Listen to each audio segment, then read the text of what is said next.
You know, a lot of these challenge type hunts that we go on, you kind of set yourself up for failure, because most of the time we go to places we've never been and we throw ourselves out there and try things our way without really, you know, locking into somebody else's method that's been successful. We try to test the waters on our own and figure out what's going on and see if we can succeed. Well, if you think about, you know, when you're hunting around home, how hard it is to kill a giant buck in, 5-6 days in an area you know. So you kind of set yourself up for failure when you go to a place you don't know. So the topic comes up quite a bit between me and the guys every time we do one of these. What if we came back next year? What would we do different? You know, what would we do the same? What things did we learn? And I always got the feeling, whether it's true or not, that I could just go back in there and next time I'd kill one. You know, I'd get it done the next time. That may or may not be true, but I'm certainly going to do better every time I go into an area, hunt it more, learn the little quirks of that area. Well, last year we hunted Nebraska. So we decided this year, same dates, to go back.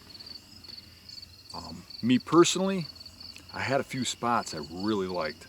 I really felt like if I go back, that spot's gonna pay off. If I go in there and sit it the way I figured it out. You know, because a lot of times when you're out there hunting, what you find out is, you know, you're in the wrong spot. Because you're hunting your way in. It's not like you spring scouted.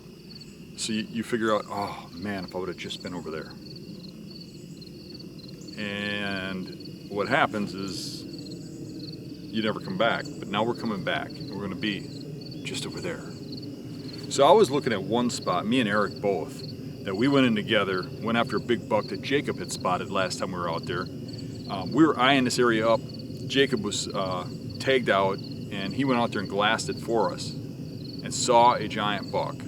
And he had originally found a giant buck and found that area just a few days earlier on another spot in that same property. So we knew it held big bucks. And me and Eric went in there, but we had the feeling kind of like maybe that deer got spooked a little, maybe not. But we had one last day, and I went into a spot, and Eric went into a spot, and that big buck never showed up, but Eric saw a nice buck right at the end of his range. I didn't see anything, but I did see spy a tree that was in a perfect spot, this cedar tree, where I knew I could kill that buck next year, at least in my mind. Jacob learned a tactic. He learned a technique of going out after these bucks. He's the kind of guy who's the engineer, the technical guy, and he always does things by a science.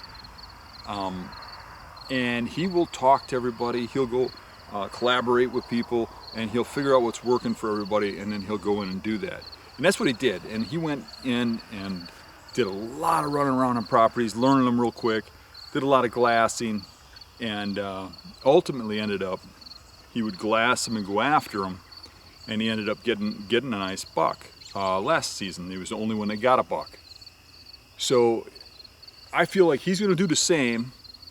I feel like he's gonna probably have success. He's probably gonna get something, but I have a feeling like you're gonna bump a lot of deer. You're gonna chase a lot of deer away doing that. You know, and Shane kind of combines Dan with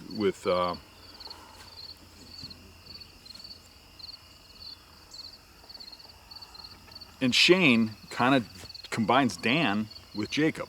Dan and Eric, the way we hunt, with the way Jacob hunts. So what Shane does is he will glass deer, find deer, sit back, watch how they go, but he doesn't just go running in there after them and chase them around and try to shoot them on the ground. He tries to make a strategic move and shoot them. Now that don't always work either. Getting into a tree don't always work. And then, you know, the way both me and Shane hunt, we end up looking for areas that at least got some trees, because it's so hard to kill them in brush and stuff. Where I'm kind of avoiding the vast cattail marshes that are just cattails, no trees. Ricky's plan is to go back to where he was last year, and Ricky had the most action of anybody. He got tied in with a local hunter there, that I would prefer we just call him Nebraska John. And Nebraska John said, hey, I want to help any way I can. I love you guys, blah, blah, blah. And I said, you know what? I don't know about Ricky running through those hills 5 miles behind me. You know, if you got something easy, you know, where it's not that hard, farmland, the stuff Ricky's used to, you know, maybe Ricky should go in there. So Ricky and John tied together and went into some stuff last year, and John had showed him some really good land that was public and full of big bucks and really kind of overlooked by everybody. And Ricky got in them, but he never got an arrow launched. So this year, he's on a mission to go back to that spot and kill those bucks. My caution would be, don't put all your eggs in one basket, Ricky. But if I was a betting man, I would say me and Eric got a pretty good shot of one of us killing a buck. I'm gonna hold out, not shooting anything unless it's going on a wall. Eric, on the other hand, is on a mission. If he sees a nice buck, I think he's gonna shoot it. He is due, and he wants it bad. So I wouldn't underestimate Eric. I think Eric will probably shoot one. We'll see if I decide to shoot if I get one in front of me. Now, Shane's the guy I would put the most money on. Because Shane and Ryan, the two of them, because they're kind of one. They're kind of always together. But Shane and Ryan, I would put my money on those two guys, especially Shane. Those two guys have been, you know, hunting up there for a while. And Shane has been in there for years, and I know he shot a few bucks up there. And once you got those spots established, you leave them alone for a year and come back, there's a pretty good chance you'll shoot one. And Shane has said, you know, 110, 115, I'm shooting. If he's setting his sights at that size buck and up, man, I could see him getting one. I think he's going to be successful. So I'm really expecting Shane to shoot one. I'm hoping Eric gets one. Ricky, I think it depends on what happens on that property. Some of the other properties over there, they got good bucks, but they're hard to hunt. This is the first, you know, part of deer season of 2024, and at home I just couldn't keep myself busy with anything without thinking about this trip and the deer. So I just told Dan, I said, Dan, I got to get up and go. I got 2 days here that I can make use of and probably put the good use. I'm pacing at home and I just got to get out of here. So that's what I'm doing. We will make it should be 11 hours and 20 minutes for me. Had to drive alone. Eric was so excited he got there. That's him just constantly texting me. He saw a fawn, he saw a doe, he saw a little buck. Come on, man. Text. But he's out there glassing. He was just excited to get out there, you know, which is great. I think he's really in kill mode. He's been having a rough couple seasons. Been hunting right, been pulling in the right spots, doing things, everything right, and just hasn't had the luck. I've had a rough go in August, but I'm not going to let that deter me from this trip. I'm headed to Nebraska. I'm just going to do whatever it takes to put one down. We'll see you there. My prep for Nebraska looked a little bit different this year than last. I built a camping rig for my truck so I could easily stay in it for the duration of the trip alongside Shane Simpson and Ryan Carpenter. After that, I tuned up my bow, got it sighted in, shot in my backyard quite a bit, and then shot some 3D ranges with my good friend Nikki Skauge and my fiance Caitlin Yu. Oh my gosh. Really? That was the best shot of all of us. Yeah. Let's go. Good shot. Yeah. Stop recording. Okay.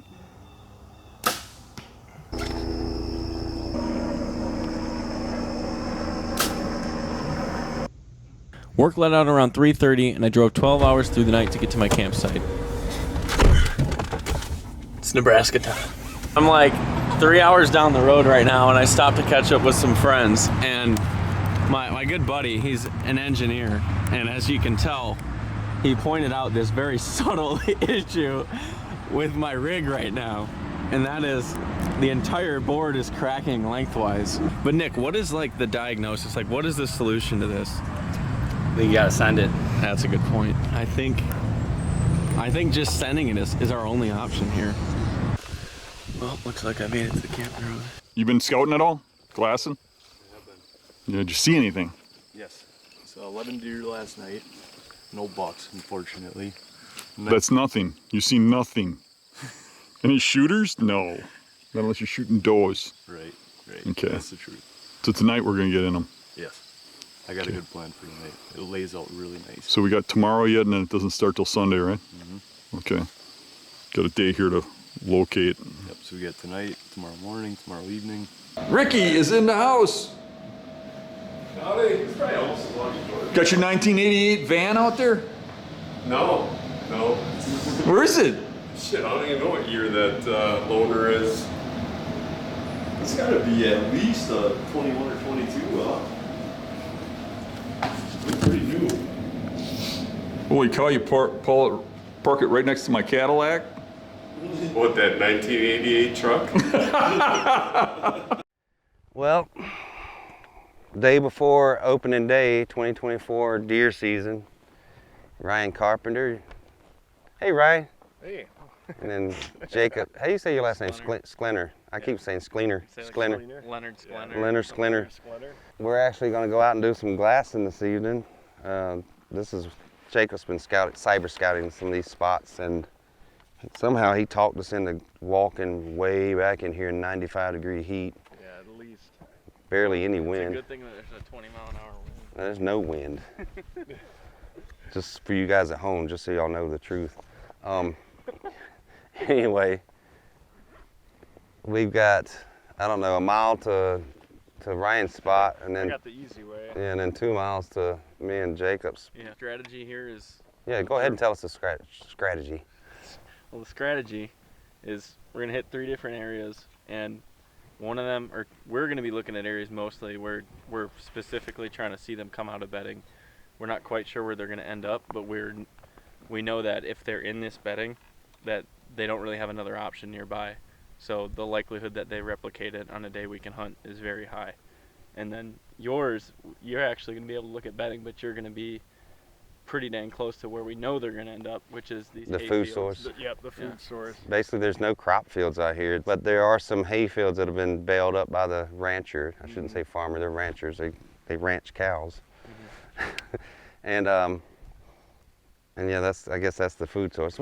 Everything out here is a food source, but that seems to be a preferred. It's like the culmination point. Yeah, and this is a Team Tracker. We're doing and this was Team Tracker, and then Dan put you on. I'll call myself Team Tracker. We're going to be working together this whole time. Yeah, team call it the Calling Wild, and Wild Team Trackers. Yeah, the Wild Trackers. Yeah, how many's on Dan's team?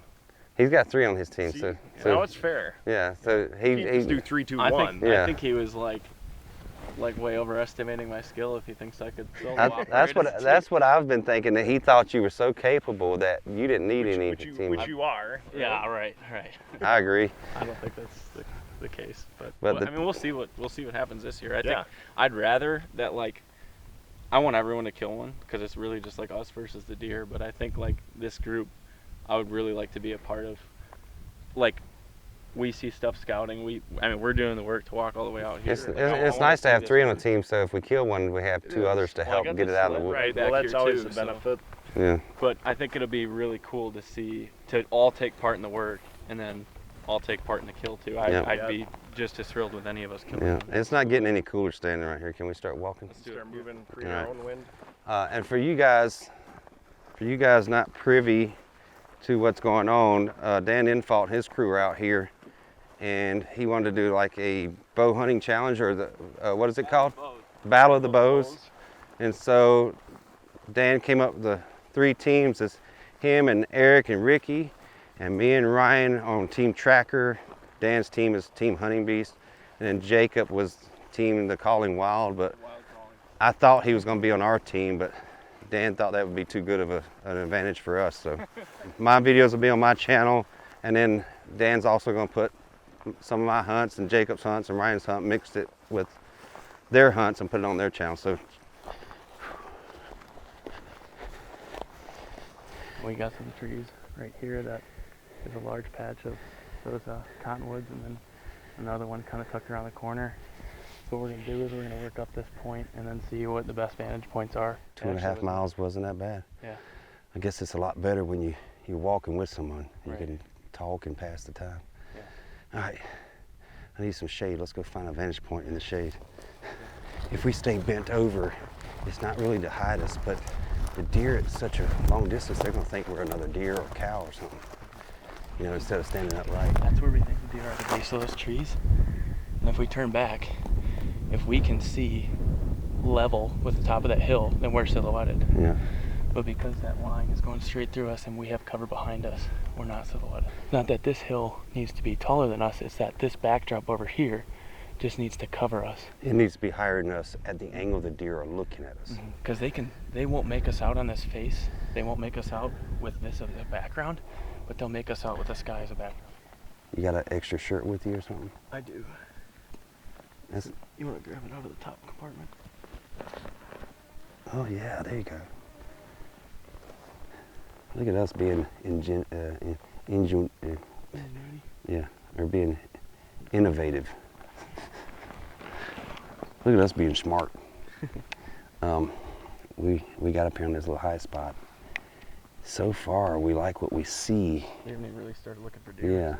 Yeah, just looking at what's in there. And there's some willows, some cattails. There's some good, I guess, bedding cover mixed in with those cottonwoods. We're not necessarily going to stay in this spot glass. We're just kind of observing for now and kind of looking at what the habitat looks like out in front of us in these groves. There's a third little spot way off in the distance, and it looks like it's got water near it. And I was contemplating going over there and glassing from there and leaving Jacob over here.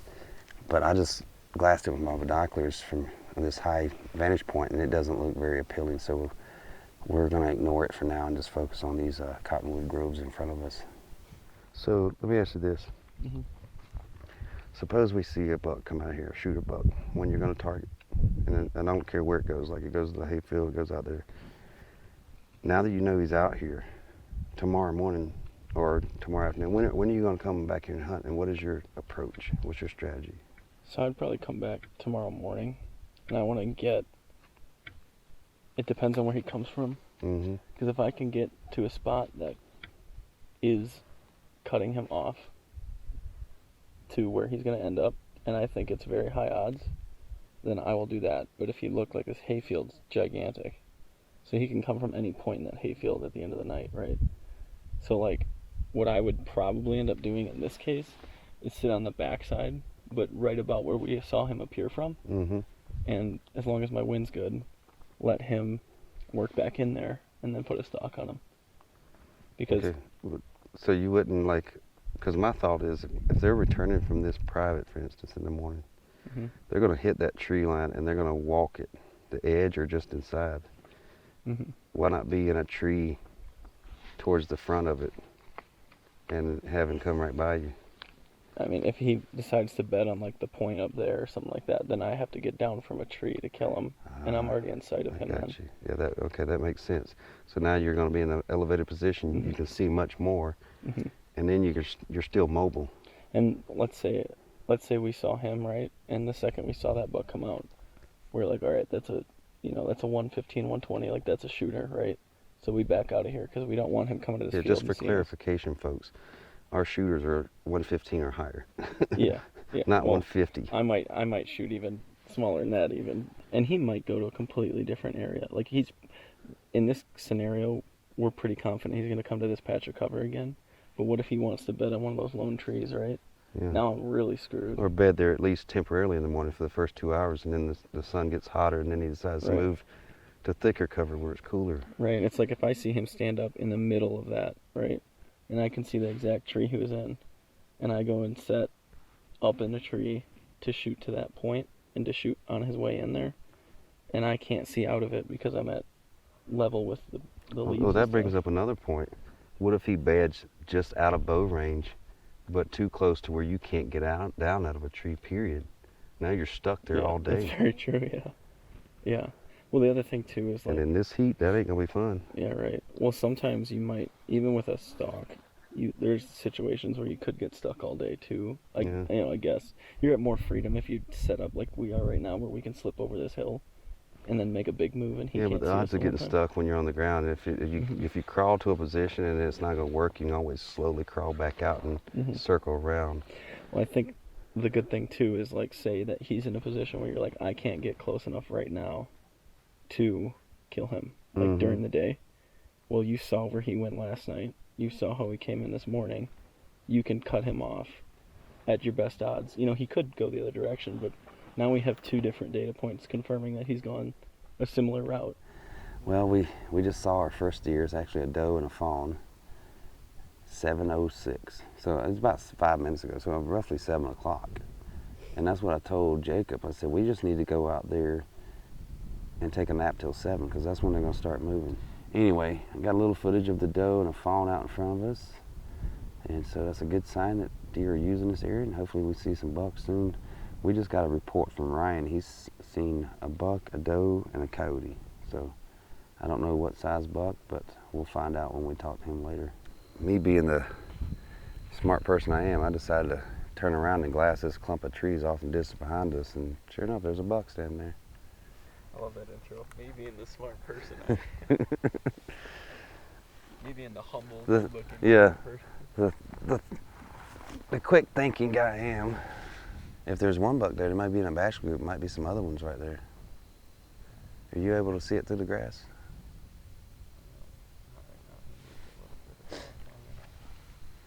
Do you? Oh, really? Oh, there's 2 more bucks. Yeah, bachelor group. I called it. You being the smart guy. Come here. Come look at my screen. Hold on, I'm trying to get. One's walking off. I'm waiting for this one to raise its head. I'm hoping it's a big buck. Oh no, it's tiny. Oh, he's got a little bit of. He's not a shooter, but Says who? you. I promise. There's got to be a big one in there. I bet there's one to pop out really bad. I bet he's in there. He's just holding back. They're getting a little ornery and they're looking back at something right now. Oh, they're moving off. They're kind of like chasing each other around a little bit. They went straight, just like that doe did. They went straight to the water trough first thing when they got up. And I bet they'll go to it in the evening, in the morning when they're coming back. They'll get a drink of water and go to bed. Jacob said he saw 4. I only saw 3, and there may have been 4 in the camera. I just, with binoculars, I could only see 3 for sure, and 2 look like mule deer does, and the 4th one, I mean the 3rd one looks like a whitetail buck, but he could be a little young mule deer doe buck. I can't even talk. Anyway, we've got quite the hike ahead of us, so we're going to sit here for a few more minutes as we're losing light, and then we're going to make the long trip out of here. And tomorrow is opening day. Yeah. You excited? Yeah, I'm excited. No, you're not, because you just told me you're dreading that 4-mile walk he's got ahead of him in the morning.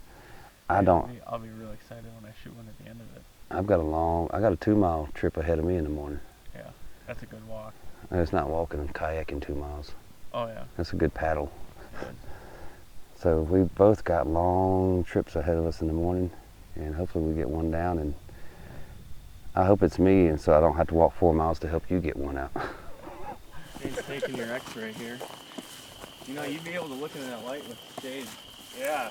You just got to shine you just got to look right into it. I got to get good quality footage. Man, that's rude.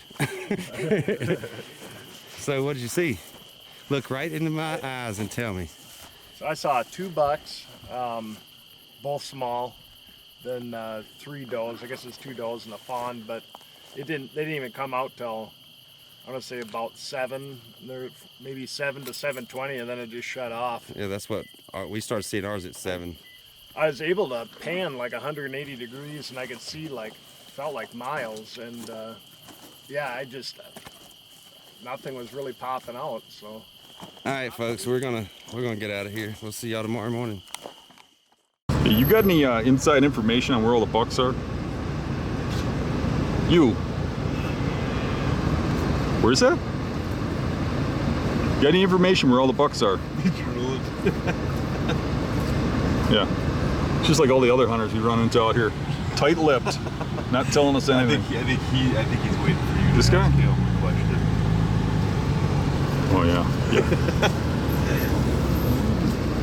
Sir, madam, can you tell me where all the bucks are hiding? You got any ideas?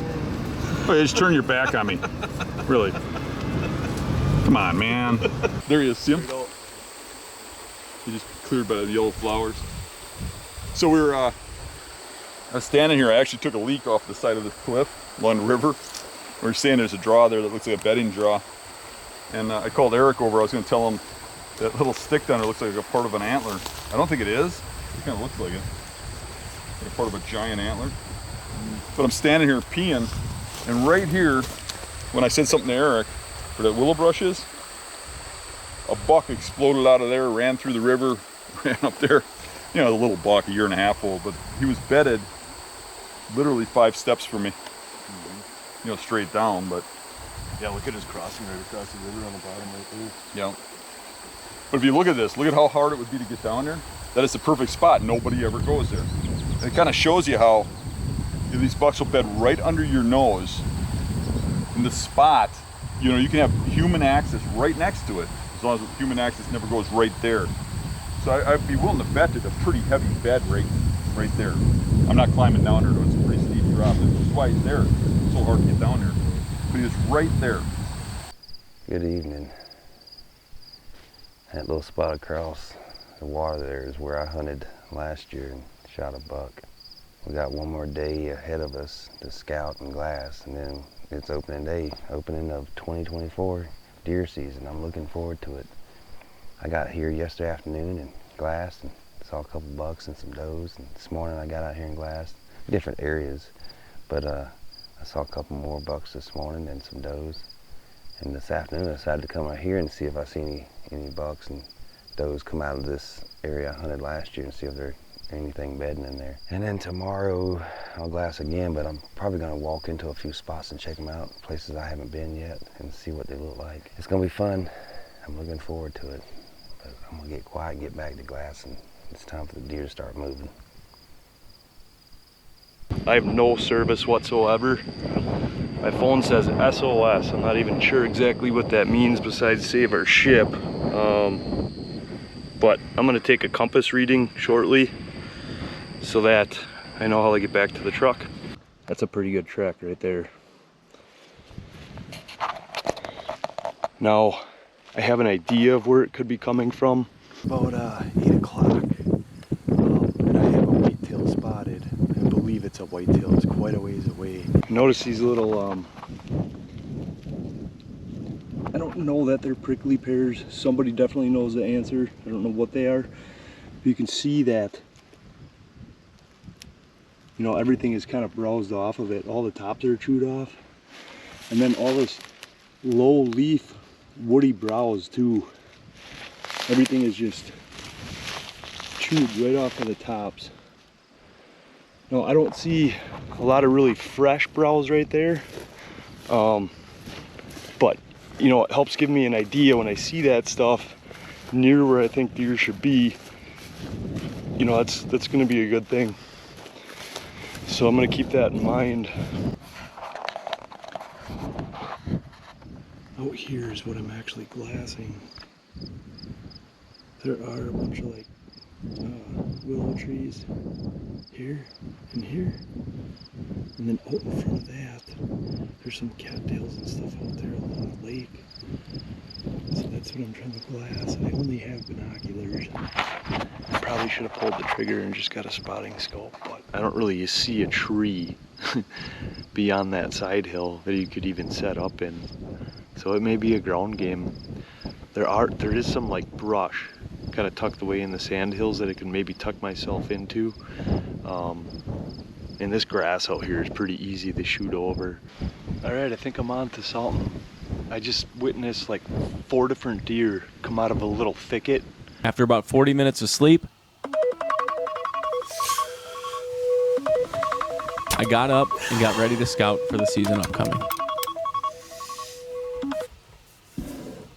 Most of that movement that I saw last year happened in the morning, and that's because it's been cool all night long. It's going to be blistering hot all day long. It's much more of a pain for them to move when the day has been heating up for 8 hours, 10 hours, 12 hours, rather than when night has been cooling them down for 8 hours, 10 hours, 12 hours.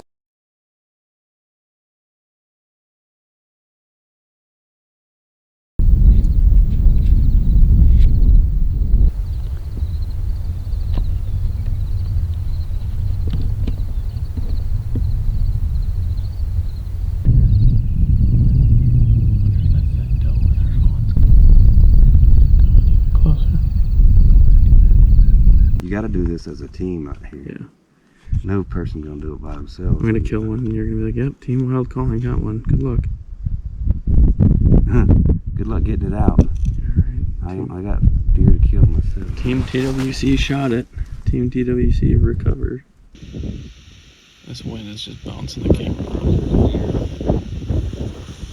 Hell yeah.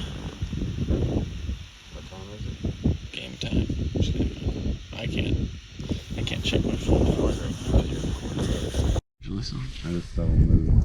Yeah. You're right beside each Good other. spot, by the way. That's a beer for you. Oh, good. That's right. We agreed earlier that the first person to spot a deer gets a beer from the other person. So That's a good thing I won because I don't have any beer. I would have gave you an IOU. Look at that. Yeah, I got it. Oh, he's not giant antlers, but He looks cool from the, yeah. he's going to the water trough too. Yeah. Oh, there's another buck. There's a whole. There's 4 of them. There's one to the right, and there's 2 together. Yeah. 3 together. The one on the right's got something funky going on. There's 2 like spikes.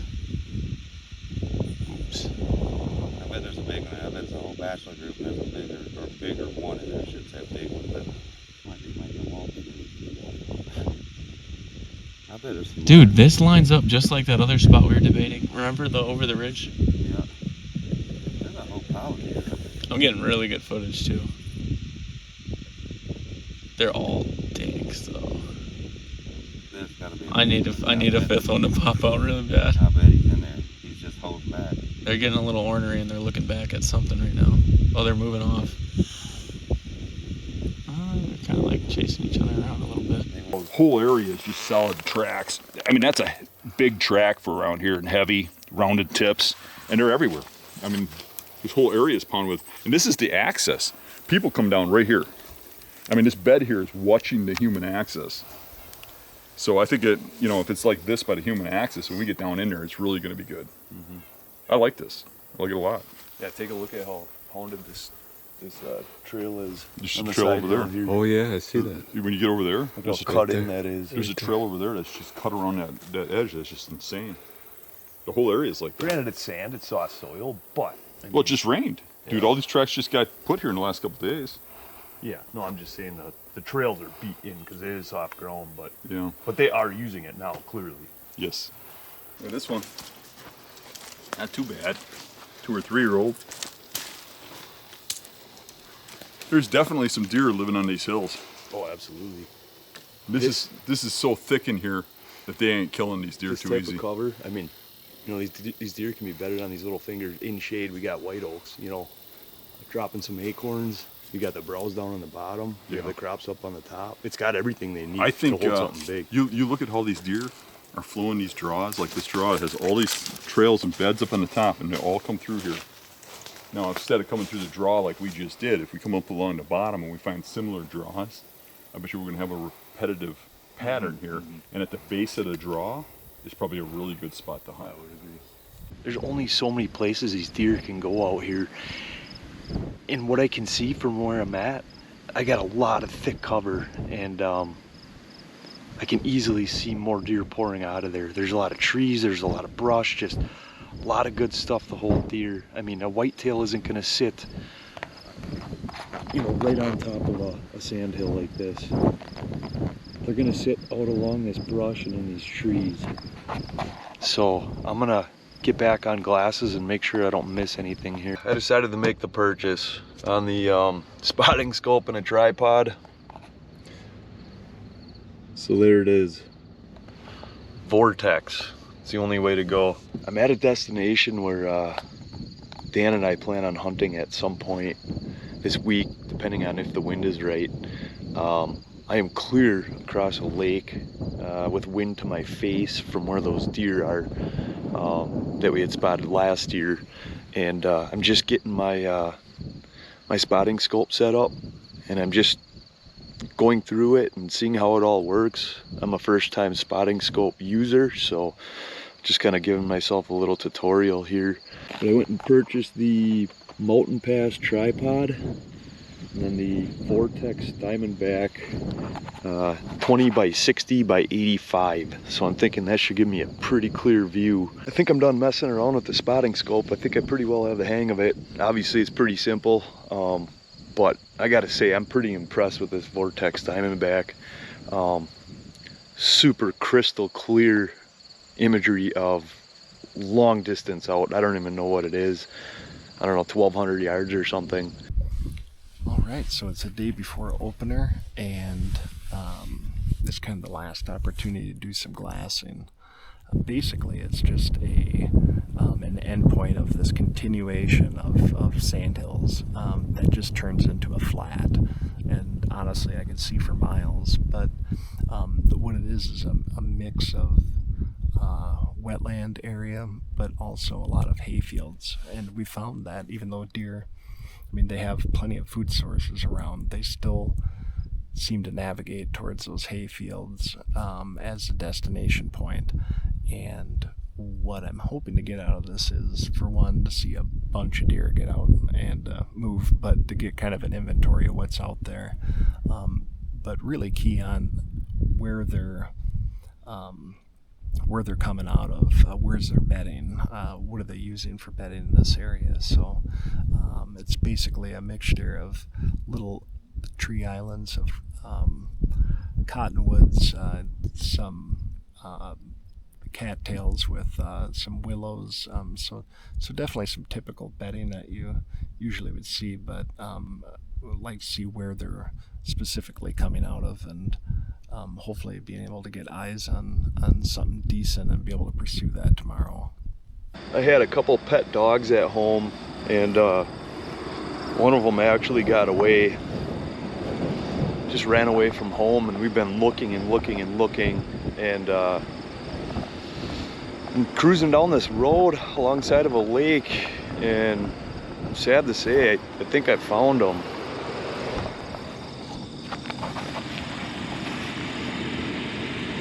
His name was Charlie. He does not look to be in good shape at all. I don't think my wife's gonna be too excited about this. We found you a coyote. Eric wanted to stuff it in your bed for you, but I stopped him. Well, thank you, Dan. Looking for stuff that looked really appealing to me. Distance for guys, the right terrain for deer, and also out here, there's not much for crops with, you know, corn and beans and that kind of thing. What's big over here are green fields. So we ended up on the side hill watching that green field, and I mean, it's getting pretty late. So far, all we've had pop out is what appears to be a doe and fawn and one other deer. If it's a buck, it's probably just 1.5 years because it's pretty small, but it looks like it's a buck. But I can't see antlers from here. But haven't seen anything else. No, I'm a little bit surprised, to be honest. Kind of figured that would fill up with deer, didn't you? Mm-hmm. You know, I'm trying to keep the furthest amount of distance I can where I believe I can still spot a buck on this spotting scope. So across the lake here.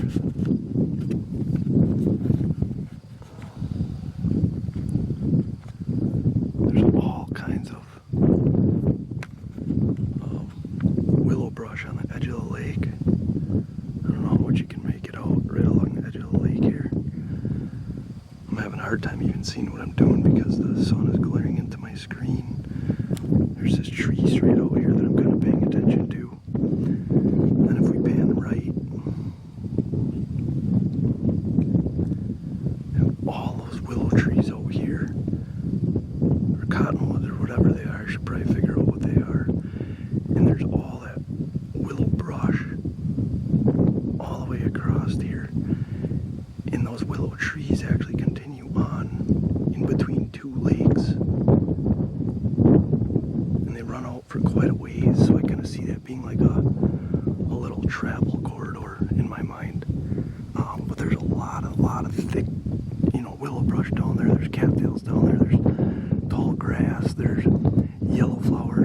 to eat and browse. So I feel like I got a pretty good spot here. If I spot something, which I'm pretty convinced I will, then I'm gonna have to try to make a move on it, you know, come hunting.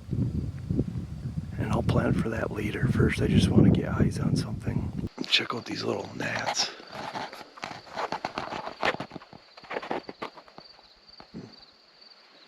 Just hovering over my spotting scope. They're driving me crazy. Tried bug spray, that doesn't do it. There are just no trees in here to try to get into, so this would more than likely also be a ground setup, which I think I could get in there and do it. I don't think those deer are seeing long distance when they're tucked into that willow brush like that. So I've made it probably a good mile already. It's about 98 degrees out, and it's warm. It's extremely warm. But the humidity isn't quite as high here as what I'm used to in Wisconsin. So 100 here is probably, I don't know, 83, 84 at home. I was watching that coyote hunt, and I could tell he was stalking. And all of a sudden, he leapt up in the air, just like a cat does actually, and pounced on whatever he caught, probably a prairie dog or something. And he got it. He was successful. He caught the thing, so that was pretty impressive to see. I've never seen that before, watching a coyote actually hunt down something and kill it. I actually saw it in its mouth, hanging from its mouth. Couldn't make out what it was. I mean, it's a good 700 yards away, 800 yards away. If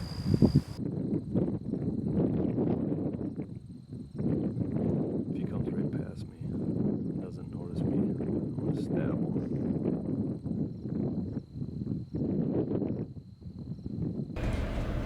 I decided to come out and look at the spot me and John are going to be starting the hunt in, and they do have corn up again. They did not rotate it with soybean. That's a good thing. Looks like there was some cattle out here at one time, but they're not here anymore. And it doesn't look like they went into the area that we hunted. They kind of stayed up here. So that's a good thing. Me and John will be here in the morning. Tomorrow, opening day. Real excited. Let's get it done.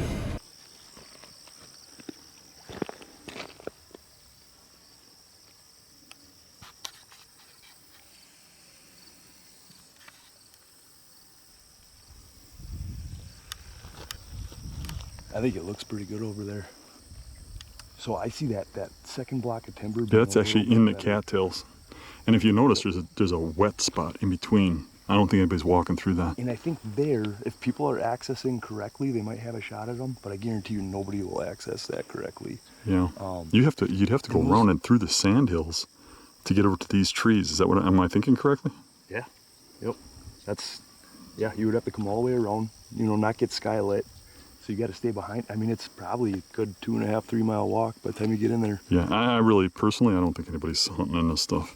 There's probably somebody gets in it with a gun, but right now I doubt it. This is pretty isolated. Right. You can't even really see much of any of this from the road. And you know, bedded out there, they're set up in a way that anybody getting in there that they don't know what they're doing, those bucks have plenty of places to just run out of there, you know. But the other thing I see is basically a funnel around the lake, right? Mm-hmm. They're not gonna take the high hills. They got plenty of browse. They got all that yellow flower. I would say they're going to be pressed right up against that lake. And they're following that tree line where it's thick. So if you come in, and you come in back here a little ways, and make your way up until you got a good tree. Because if you go to the first tree, there's always a chance you can't get a stand in there or something. There's something screwy about it. Right. Maybe it's dead. It's got branches in the way. You can't cut them. You know, so I would start back here a little bit and make your way forward until you find a perfect tree. Because I'm sure any buck that comes out of there is going to get close enough to you. Mm-hmm. The biggest trouble is going to be if something smaller comes through and spooks before the buck. Right. Opening day, me and Ryan are going into the same area, but not the same spot. Ryan's going that way, and I'm going that way. We're going to be separated by about a mile or two. I hunted my spot last year, saw some deer, and Ryan, this is going to be new to you. Yep, I haven't been in there yet, but I've seen some deer in the area, just glassing it a couple days ago, but this is the first time being in. Wind's favorable for both of us. Best for you, it's gonna be just cutting the edge of where they're bedding, where I'm going. Should work out, I hope. Anyway, We'll find out. Yeah, we're gonna, if you hear the water, we're getting ready to kayak to our spot, so we're gonna get moving. We'll see you guys at daybreak. Well, deer season's underway. It feels good to be back in the stand. Haven't seen anything yet, but this is about the time from now until later in the morning where I anticipate deer moving back in here to bedding. This is a spot I've hunted in the past, and most of the deer movement has come from this way and kind of worked around these cattails out here in front of me, coming off the hills there and then working along the edge of these willows here. I can see some trails and some beds around these willows. The wind it's good right now. It was iffy this morning, first thing. It was supposed to switch before daybreak and go this way, but it was blowing that way, and I'm like, well, that ain't good. Well, it finally switched, but it was a little after daybreak, and so now it's finally going this way, so I'm just off wind. And hopefully something comes through here that I want to shoot and gives me an opportunity.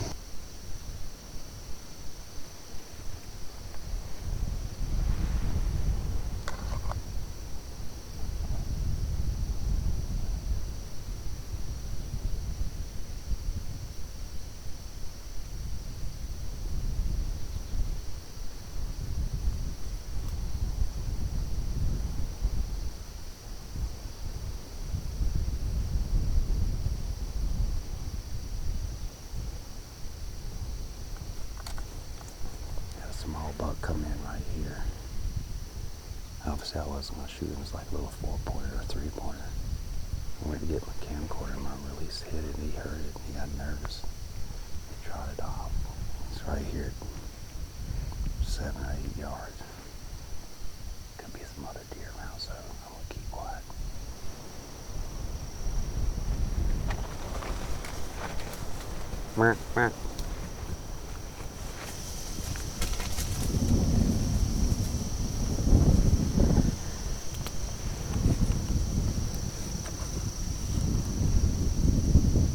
Well, I'm seeing deer, but not in the manner I would like.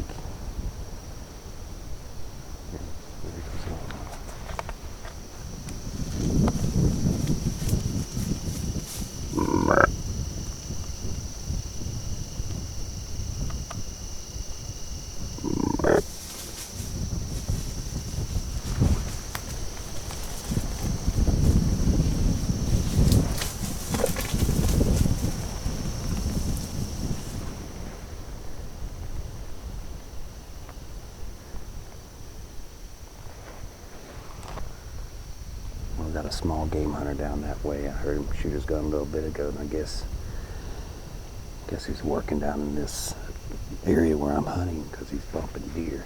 Got a small deer come by earlier, and he got nervous. He heard my release hit the camera. I was trying to get footage of him, and he went back that way. Then I heard a gunshot, and it wasn't long later. Here come a doe by, and I can't remember the order, but I think it was the same small buck, and then some more deer went by, another buck, a little spiker or something, and then a little 6-pointer just went by, and another doe. I've only like 6 deer so far that have come by here. I guess on the bright side, I'm seeing what's coming out of here. Nothing big yet, but I should probably get my bow in my hand in case something comes by I want to shoot. Well, I like to stay in a tree longer, but I think small game hunters have pushed everything out of here. I'm gonna stay in the tree another 15 minutes just to see maybe something else will come by, but I doubt it. Well, opening morning's finally here. I'm just getting ready to pack up and go back. I think hunting here this morning was a mistake. I went into a spot that I hunted last time I was in Nebraska, and a storm came, and I never really got to hunt it, but I liked the spot. What it is a bunch of these trees in a line through here. There was a fire, and they all got burned, and all these small trees grew in here. And it's got good bedding on the edge of this marsh. And there's a lot of deer sign. Eric came back here and he went way in the back of the marsh. And he glassed some deer the first day he was here. And he thought one was probably a buck. And he saw a lot of deer, so he wanted to go back there.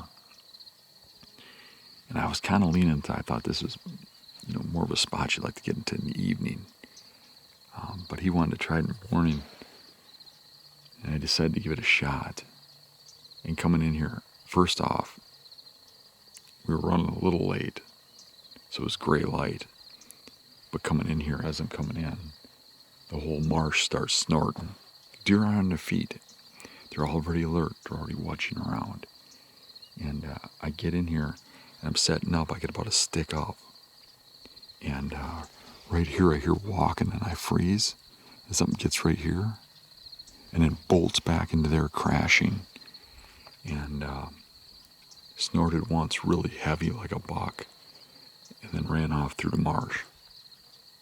So when I finish setting up, I get in the tree. And I ain't in the tree but 5-10 minutes, and I hear like a branch snap right over in here, like right over in there. So I get ready, and then I see a deer move like right through here.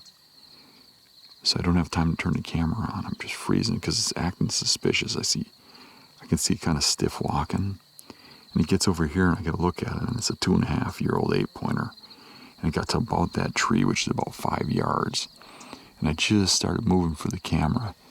And I don't think it saw my movements, but it was already leery. And it just kind of bolted this way. And then stopped right there and then walked back. And I wouldn't have shot it anyways, but it was a decent buck, but I wouldn't have shot it. But I never even got no film or nothing. It's just like, we came in here in the morning and just blew the whole area up and ruined this for an evening spot, I think. But it really didn't matter because where Eric went, he got there way back, and there's a guy already there. Don't know where he came from because there's nobody parked where we're parked. And he said he moved over here, and there's a guy over here. Then he sees a guy in the tree line I'm in further down. So apparently there's a lot of guys hunting this particular spot. So probably didn't really cause too much harm. And I can see this whole marsh. I didn't see one deer move, but I probably heard 20 of them blowing in there when I came in. I kind of have phone service that's going in and out. And last I heard that Eric went to a new spot and got blown out of there, so he's probably already at the truck. So I'm gonna pack up, go to the truck, come up with a game plan for tonight. But regardless of how much of a clown show it was, could have shot an 8-pointer. So glad to be in a tree with a bow, clown show or not. This is the tree I set up in. It's 3 sticks up, so it's right where this top of this thing ends, and using that tree for cover. And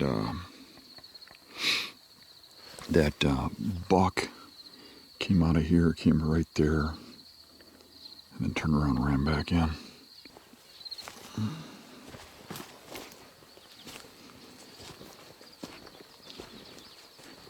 Here's where that buck came out, right here. And I was right up there. And can't see much for tracks in the hard ground.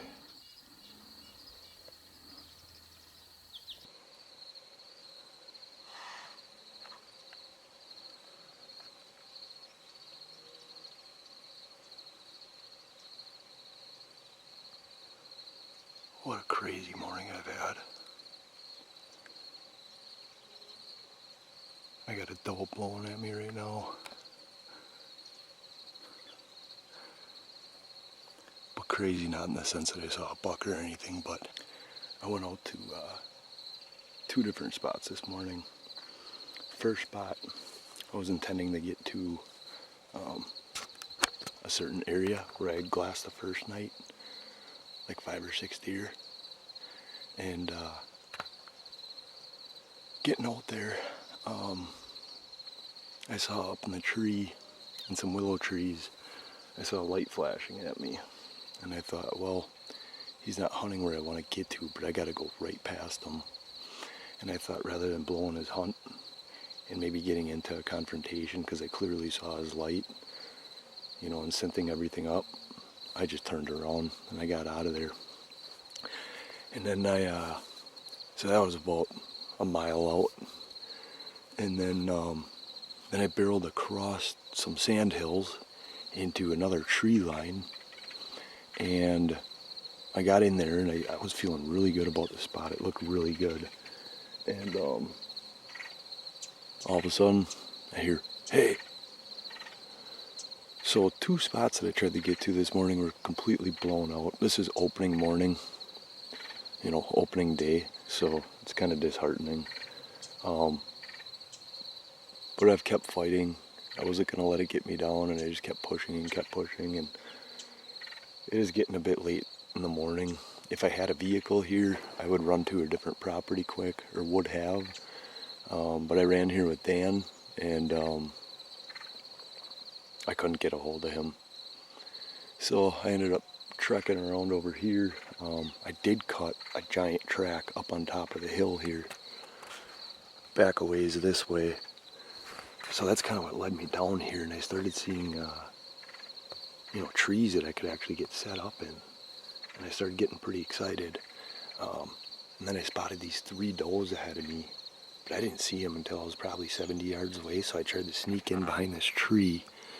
And as I was sneaking, I stepped on a little twig and it snapped, and that was enough to turn their heads around and look this way. So I was kind of locked in behind this tree. I couldn't move. I couldn't get the camera out. I didn't know if there was a buck behind them, so I just didn't even, you know, try to get the camera out. I just tried to stay still, but they ended up working up the hill here and started blowing at me.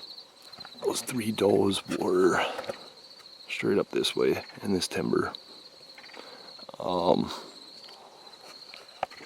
don't know if they're living there or what the deal is, but I guess I'm just gonna go in there and get set up. It's pretty late in the morning, but with the cool mornings like this, I think the deer should be moving pretty late as well. Those are not the only deer in this whole area, so might as well just get up a tree and sit for a little while. You know, shooting light was at 6:35. It's 10 after 7, so I got some time, but yeah, I'll just go get up a tree and see what happens. At least I'm sitting along a cattail marsh. You know, something could work its way in late, and I might get a shot. Yeah, just a really, really rough morning for me. Mile back to one spot just to find a hunter, and I thought, okay, well, that can happen. Cruise across the sand hills, another mile, and I got into something that I thought looked pretty darn good. Actually, I was feeling pretty confident, and I got a hey out of the tree. Couldn't see where the guy was, but he was in a tree. So just backed out of there, and maybe my way out where I am now. You got this whole vast, you know, cattail marsh.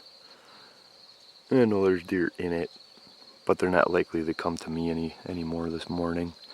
But what I was hoping is that, you know, I would catch something kind of running this transition here. Otherwise, there's some good trails right behind me. In hindsight, it didn't matter because of the hunt pressure. Yeah, there's a lot. But I'm saying, looking at my spot, that was a far better spot to get into in the evening. When I made sure I didn't crest the tops of any of the hills, when I started going down the hill, the whole swamp erupted in just blowing everywhere. Really? Yeah, so they're sitting down there during the night eating on brush and stuff, and they're alert, they're awake. You can't get in there without being seen. That's too bad, because I tried calling you a few times to tell you to not even burn the spot. I'm coming back to the truck, you know, but it is what it is. I think by that time I was already over there. What are you doing there? No free rides. Hop down.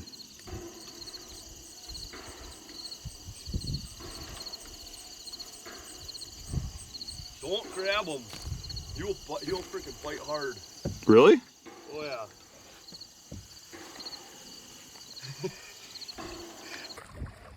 All right. This is opening morning. Kayaking out to my spot. Got an east wind in my favor.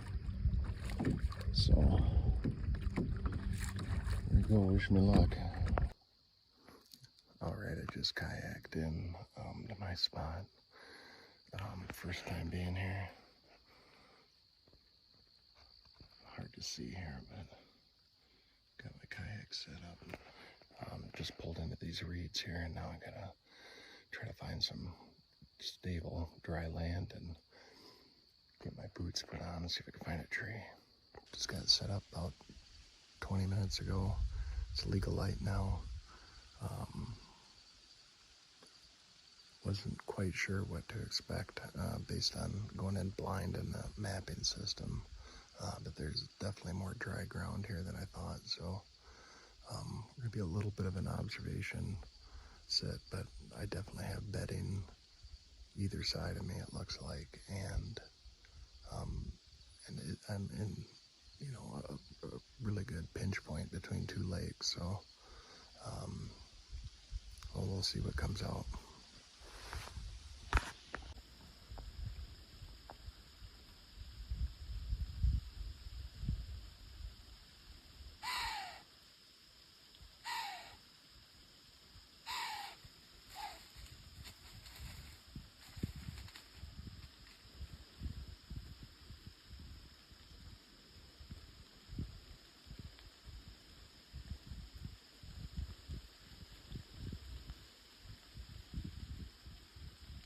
I think I'm going to call it. It's been extremely slow. In fact, I haven't seen anything, even glassing out into the hills. So there's a crane coming right here. Wow. Scared them just as much as me. But yeah, I haven't seen anything. I don't know what necessarily happened. It's pretty obvious now as it's getting lighter out that there's more sign that cows were here for a while. I think they stayed for at least a couple days in this area, so it's possible that could have pushed some things out. It is September 1st, opening morning in Nebraska. I'm headed in to hunt with John. We're going to be in the same area. Looking forward to this. It's been a long time waiting. I'm sure glad to get back in the tree.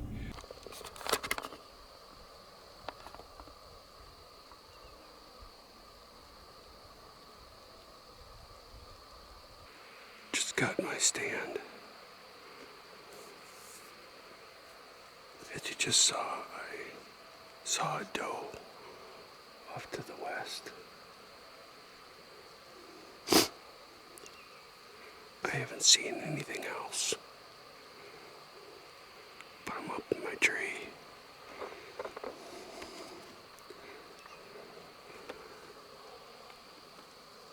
Back there is where I was set up last year. John's up in the pines right up there. And right in the field here is where I saw those bucks last year.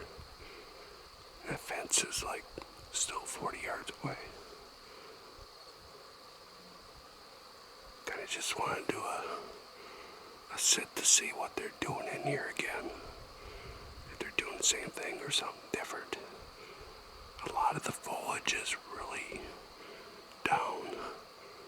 That leads me to believe that there were cattle in here eating.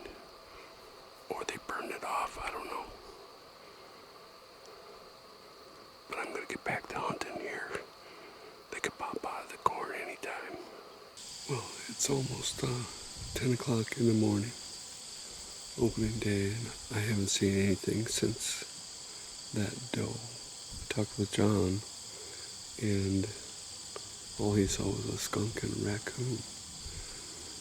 So the bucks might have vacated. As I look around, though, I think there's been cattle in here because everything is just real low, been fed on. There are some things I'm going to investigate when I get down, and when John comes back towards me. And investigate the bedding we saw last year. And down here, where I was seeing them last year, it seems to be a little bit bigger. I could get in a tree down here. I'm not going to give up. I'm going to do at least an evening sit here and see if they come out of that corn up here. Alright, here with John. All I saw was that one doe that got kind of busted me. I was setting up my camera arm. By the time I looked up and saw her, she had already saw me, and so it was a stare down. And then she kind of just turned around and trotted off. What'd you see, John? Skunk and a raccoon. We think the cattle came in here in early summer and ate everything up. Probably screwed up the buck bedding, but they might still be in the corn to come out in the evening like they did last year. I'm gonna go up here and look at this. Yeah. This tree here, this was not here. The corn. This opening probably went in another 50 to 75 yards. Yeah, it was just a right. draw mainly. Little marsh right inside the cornfield here. And this is where I saw that shooter buck come out last night. I hid in the grass right here last year. And that's where the bucks were coming out right over there on the other side of the fence. So I'm thinking they could come closer to here. So I think I might sit in this tree tonight to see if they come out closer to the tree. That's where they usually, in the past, hug this side. They did. And then they come out and they either head this way or that way, but they always are hugging. They don't ever come out over there. That tree is close enough.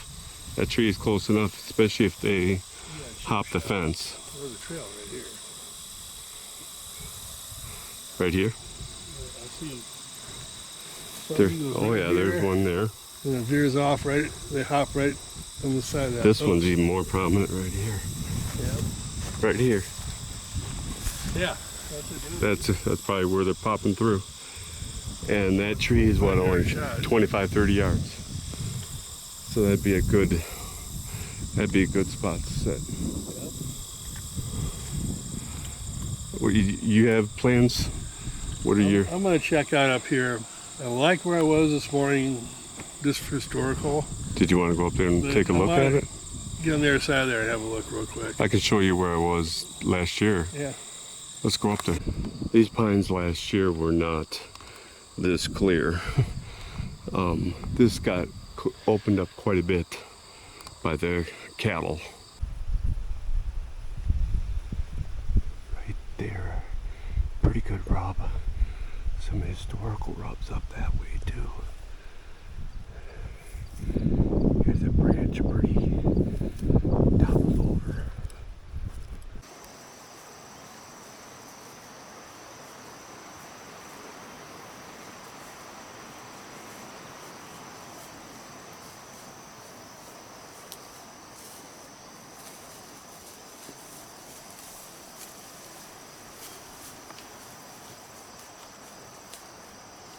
So John was sitting here this morning so he could shoot that direction and then that direction towards the trail, because they'll walk right down this trail. The plan today is to go in there where I saw those bucks yesterday morning and cut them off from the food source to where they're bedding now. There's actually a tree I'm going to sit at where I can cut them off And if not, I'll let them work past me and I'll try to make a move on them. So new plan. I am gonna sit back a little bit further. I really don't want to do this in this case. Problem is my wind is gonna switch. It's gonna be blowing right to them, the entire access, and then it's gonna switch to blow into the food source after I finish my access. So it's just like worst case scenario for the wind for that. Or something like that. But the goal today was to get to one of these 2 lone trees here or here.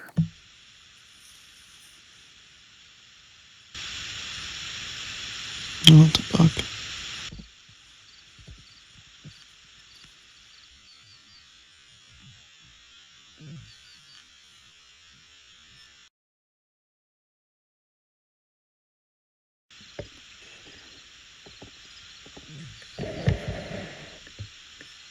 This is a really good here.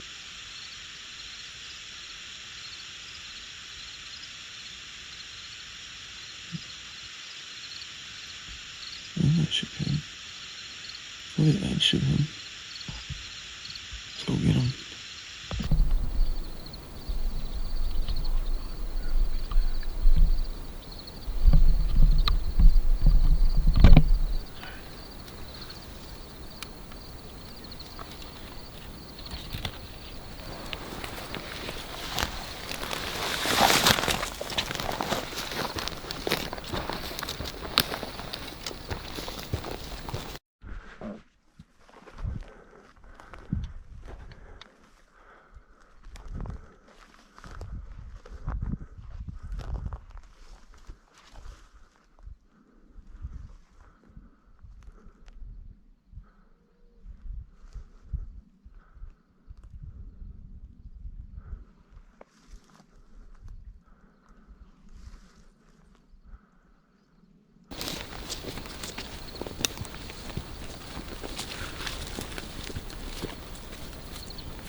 Busted one over this hill.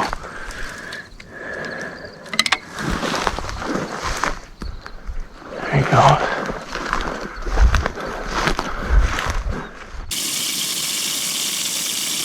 Team Tracker doing it right. We got this special secret sauce. I used to dice this stuff up, mix it with shell noodles and peas and Miracle Whip. Gross. Whip it up, throw some pepper in it. It's really good. You think I'm disgusting? Came from the 20s. Oh.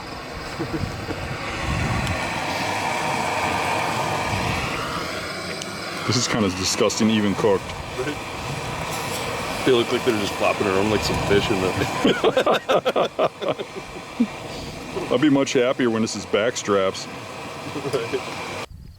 Last year, me and Eric hunted way off in those trees way back, and there's a little bit of action that happened there.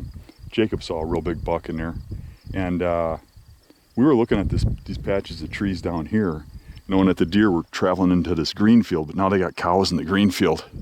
So it's kind of, we know that these deer don't like mixing with cows.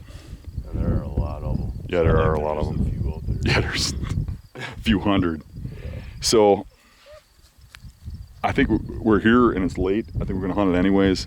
And we're kind of thinking that maybe those deer will feed with the cows. They just don't like bedding with them. You know, anytime they're in the bedding areas, the deer disappear, but they're locked out of the bedding. Yeah. You know, we're seeing a lot of cattle in there though. I think I'm gonna hunt them like they're coming out to feed on natural browse, to be honest. I don't even think I'm gonna focus on that green field. I think really you gotta focus on the edge of the marsh. Not too far up from it, you know what I mean? Yep. Especially if we're after big stuff. And then I've seen time and time again. I mean, the last few nights I've been glassing green fields. And I see a couple deer in the green fields, but I'm seeing everything out in the marsh. I think they're eating a lot of the browse in the marsh. It's pretty green in the marsh. Yeah. So Let's just kind of be my focus. Let's just get down there and find the best situation in each spot. And the only thing that really matters is that the one I kill is 1 inch bigger than the one you kill. I bet it's gonna be like an inch smaller. I gotta go in like that because I'm not doing so hot lately. I gotta make something happen. You know, we're thinking that Ricky has a girlfriend. He's been like hunting all day and not coming back to the cabin or anything. At like 1 p.m. Yeah. I know darn well that place is an hour away, and he's not sitting there till noon. Yeah, we can't get it out of him. You know, did you go to a restaurant? No. You hunt? I just scout. And last year was the same way. He better have that much footage. Last year he got pulled over. Oh yeah. I got pulled over. You got a ticket. I don't know. I got pulled over. They didn't give me a ticket. They said, "Welcome to Nebraska. Thank you for coming. Please slow down." So we went down in that valley, and this is the first sets of trees. And we really didn't see any sign over there, but we get to hear in this little finger point coming out, and there's deer sign going through that, some trails going through it, and some night feeding beds, quite a few of them.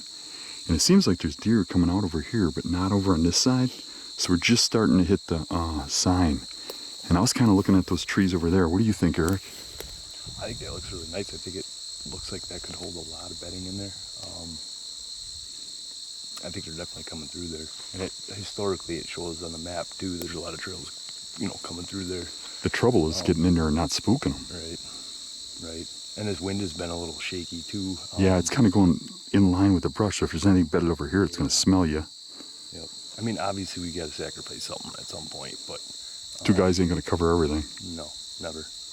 So we walked quite a ways back. We're getting over to the other trees, and really the sign's getting less and less and less. So there's more sign over there, but that sign can hold probably one person, especially with the wind that we have. Mm-hmm. So I'm gonna just keep going that way, I think, if you're okay with that. Yeah. And maybe I find something, maybe I don't, because the sign's getting less and less. But I'll give that a shot. You want to just go back over where we were, kind of? You got an idea over there? Sure. Past experience, something big was seen over here, but this shows the sign. So I think it's a coin flip. Yeah, you can go over here if you want. No, I'll go fine. back there. No, that's fine. Whatever. Yeah, I do think it's a coin flip. Dan and I split off a little ways back, and Dan had pushed ahead a little ways. Dan got in there and he said a bunch of cedars were cut down, so he didn't really feel good at all.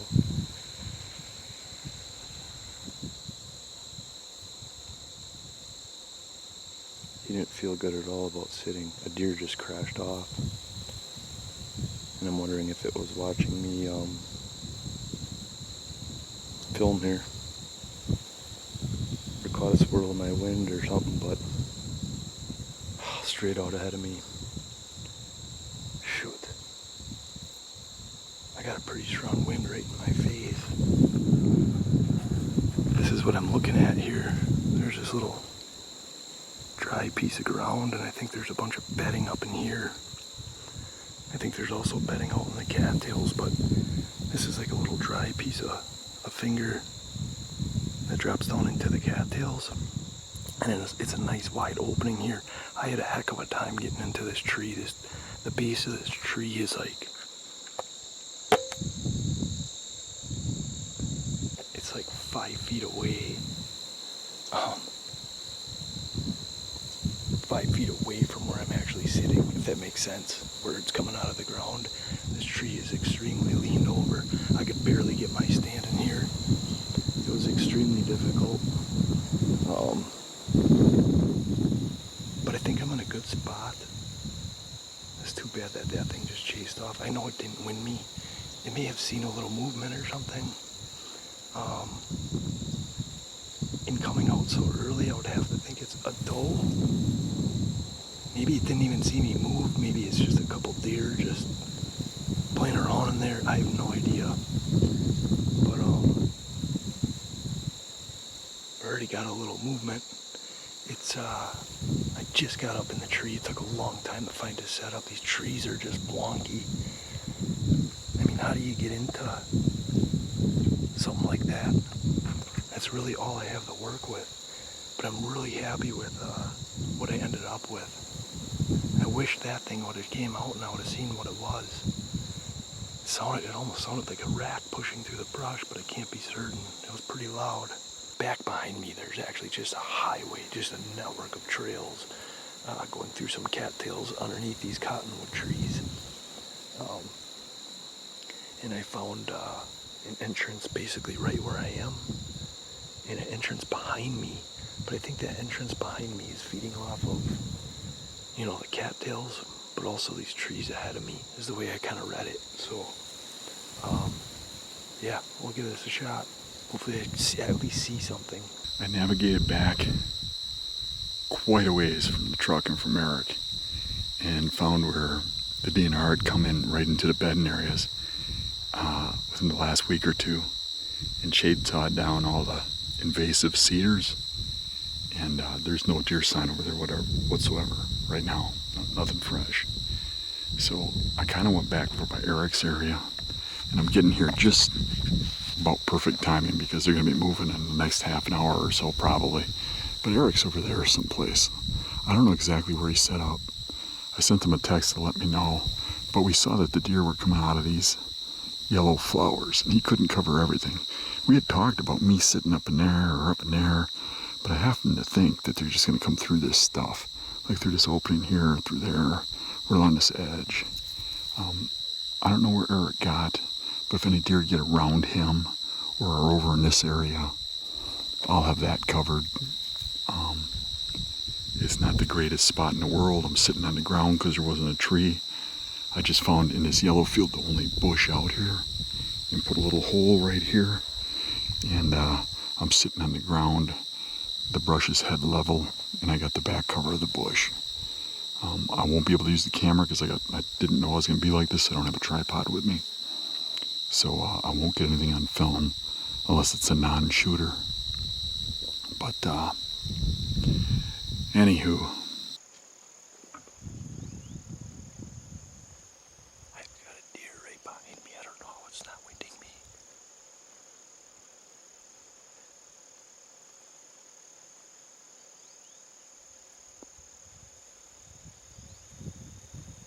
My wind is going straight at it.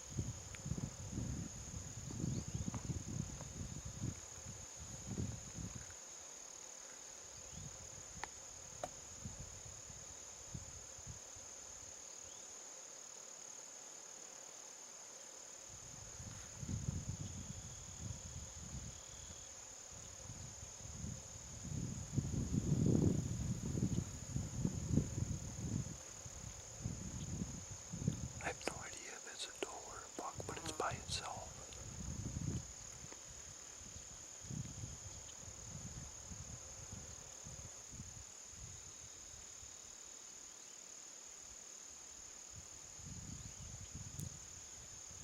I have absolutely no shooting behind me, nothing.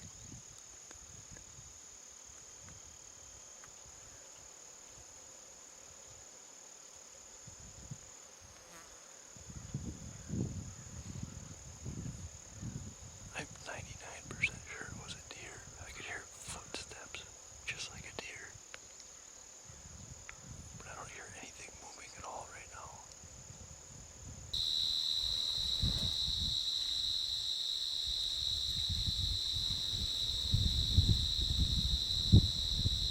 I heard something and I snapped my head a little too fast out of reaction and it caught me. Amateur move, glad it wasn't a giant buck. Kind of interesting, it came from a patch of brush that me and Eric walked right by, so it just sat there when we walked through. It didn't really spook too hard, it just took a couple jumps and then walked away. There's a doe walking right over there.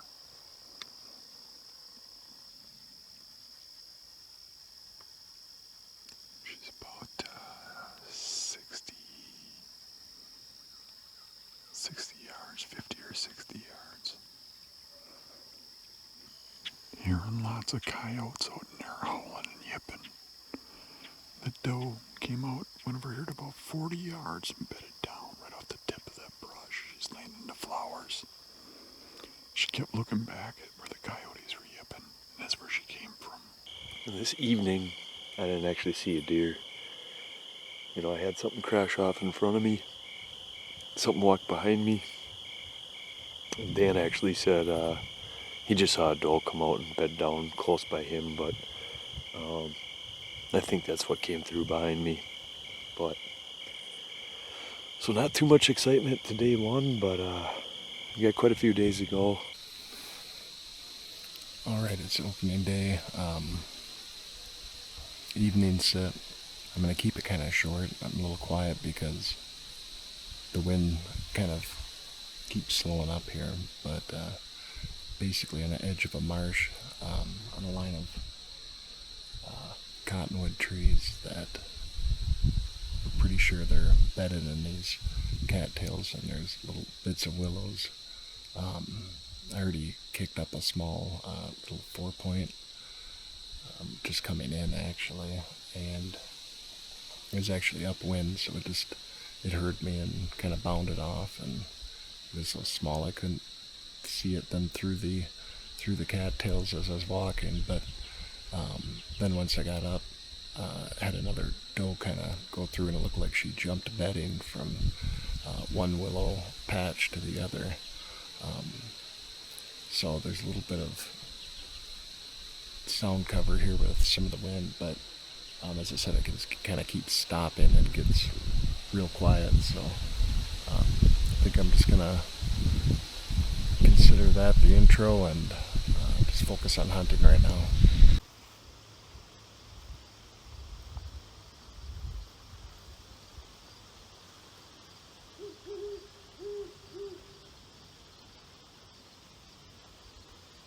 Well, me and John were talking. He was in there this morning, but because of the east-southeast wind coming this afternoon, you're gonna walk around this way, right? Yeah, go around the back. Go around and go around the back side of this and hunt that, because it's real lush in there with greens. So I think they're bedding in there, and if he doesn't run in the sign going out that way, he's going to try to get on the back side of that over there so he can watch the back side of this pine area. Just see if we get eyes on a big buck. You'll be able to see anything in this area. Yeah, and I'll be able to see anything in here. That way we kind of cover the area. But yeah, there's cow crap everywhere. All this grass was at least 4 feet tall, if not taller. We couldn't see that far out. Seems like might be a possible trail here that we had last year, but it's very slight. So I'm gonna walk up, see if that bed is even there. And there's the base of the willow tree right there. We never saw the base last year. So cows have been in here eating. I don't know why did they let cows on public land? But this was the trail me and Dan walked in and found bedding. It looks more like cows have been in here. Yeah, it's just, yep. This all been, oh yeah, look up there. This bedding's ruined. Yeah, this is look at it. There's dirt patches up there.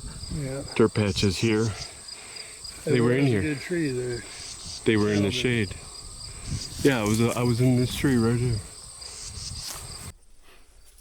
So we've only went into those first trees, and there's a fresh bed here, a fresh buck bed right behind this tree. Now we didn't kick that deer out of there, but he probably laid there for a while. Yeah. He might have heard you guys leave and went up and got back further, so we can't get in here very far. Right. So any place in here that we can set up, I think we need to, because this is a small patch. Very small. That's what I was saying earlier. Just gotta really keep the sound down. Yes.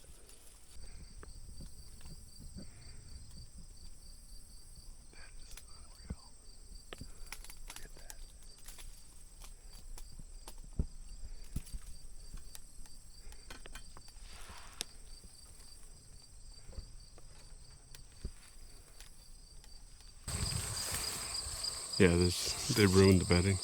There used to be a bed here and a bed over there. Yep, there used to be. We had one right here too. There. That's a bummer, isn't it? Yeah. This never happened. I've been here for over 5 years. And this has never been like this. All right, I'm up in my tree. There's the trail. There's the big open area. The edge right there. Hopefully they come right along the edge and jump the fence. Come out and give me a shot right there. That's what I'm looking forward to. John went north. Not exactly sure where Dan and Eric are, but I'm sure everybody's hunting. I'm in my tree stand. It's closing. There is a doe out in the field. She's walking to the west. But I'm gonna get down. I'm not really interested in her, so not sure what John saw, if anything. Day 1 afternoon hunt, and I'm hunting a little grove of willows I've hunted a few times in the past. I can see 2 well-defined trails here, and I know I see deer use it all the time, just from hunting here and glassing. My buddy Ryan is across the way, a little grove of cottonwoods across the marsh here. That's where I shot about 2 years ago out here. But basically I'm gonna just kind of observe this marsh, and hopefully these deer come right through here next to this grove of trees. I've been in the stand for about an hour or so, and a small 8-pointer just walked in between me and Ryan somewhere out there. I don't have any video of it, but it was headed that way. Who knows, it may come this way. I don't know if it's a shooter or not, but like a small 8. Probably just changing beds.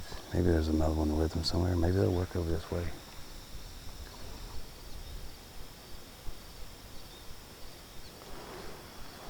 Well, I got a buck out here in front of me. I thought I saw 2 initially, but when I got the camera zoomed in, all I could see was the one. So there may be 2, I just don't see the other one right now. But I don't see either one of them right now. I only see the one that I know is out there. He's got his head down feeding, but he's kind of working this way. I'm gonna keep tabs on him. Hopefully he makes it right by this tree. We've got plenty of daylight left. Got a doe out there now. I don't see the buck, but I see a doe coming from the left, heading towards where the buck was. She's at an alert looking that way, so she must either see him or hear him.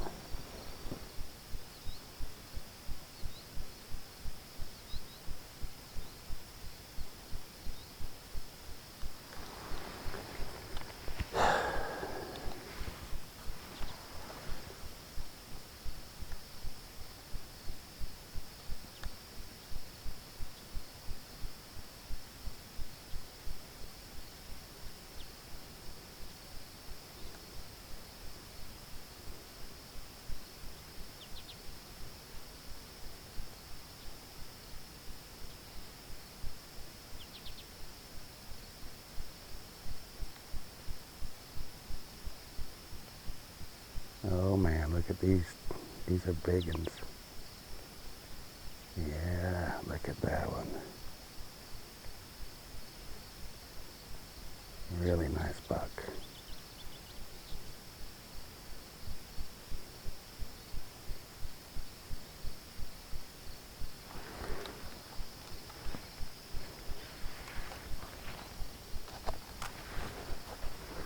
I'm kicking myself now. That spot that buck just walked by is where I hunted from the ground. Or was it last year with my recurve or the year before? I had a doe come by. As I was coming in, I seriously contemplated going over there and standing right there in that little brush pile. That 8 just went by. There's 2 big ones out there, and they're probably going to take the same path that he did, because now they know it's safe to go that way. Gosh, I just made the wrong decision, it looks like.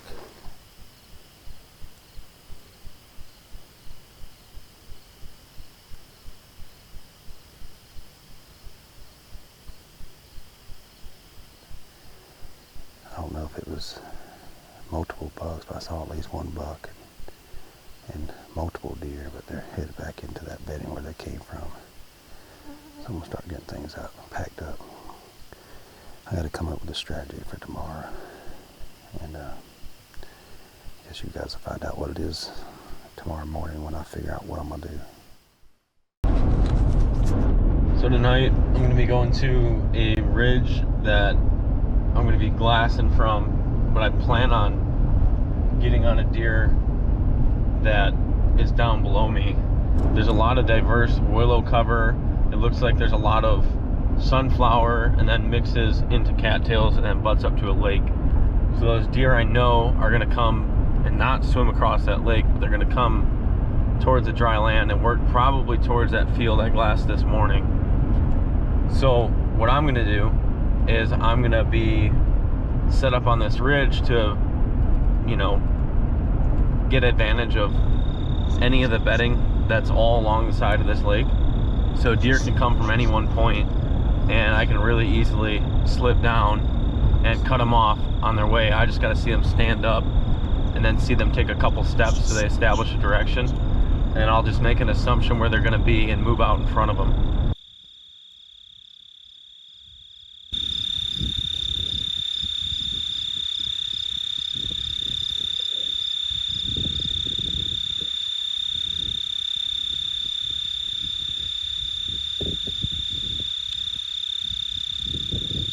Eating and moving. She backed into it. That's a rookie move. What are you doing, Lola?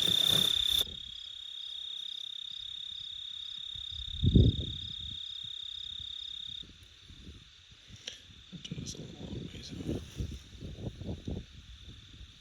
Just perking up at something.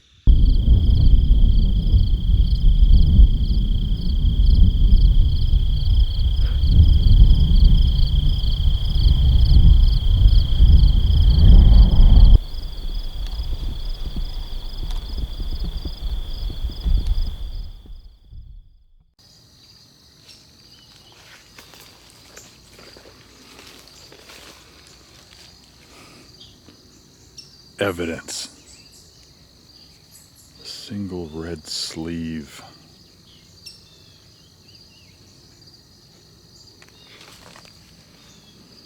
And an unopened can of Spam. Well, I hope you're enjoying the Nebraska series. That concludes it for part 1. We should have part 2 coming up soon. This series was brought to you by Hunt and Beast Gear. We were mobile before mobile was cool.